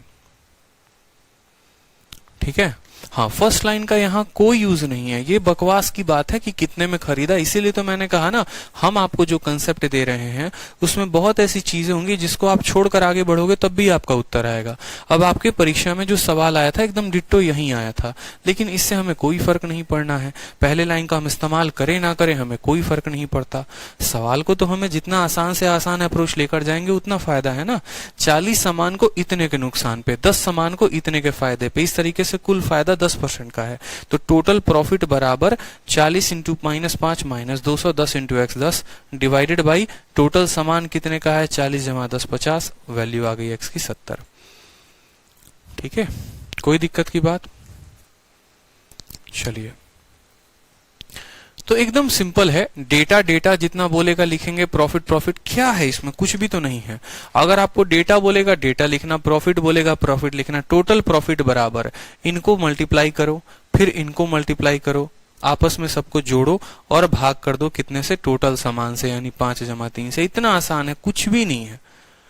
डेटा को प्रॉफिट के साथ मल्टीप्लाई, डेटा को प्रॉफिट के साथ मल्टीप्लाई, भाग करेंगे टोटल सामान के साथ, ओवरऑल प्रॉफिट आ जाएगा। ठीक है, तो इस तरीके से जो है आगे क्वेश्चंस कल की क्लास में करेंगे हम लोग। ठीक, होप कि आज की क्लास आप लोगों को काफी अच्छी लगी हो और बढ़िया तरीके से एंजॉय किया हो आपने। पढ़ाई करते रहिए, ऐसे ही बने रहिए। जितने आपके यार प्यार रिश्तेदार हैं उनको जो हमारे चैंपियंस बैच के बारे में बताते रहिए कि देखो भैया हम तो जो है 2022 में एकदम आग लगाने वाले हैं। अगर तुम्हें भी आग लगाना है तो बैच ज्वाइन करो और पढ़ाई करो। ठीक है, मिलते हैं कल की क्लास में। चलो, खुश रहो, मस्त रहो, love you all, take care.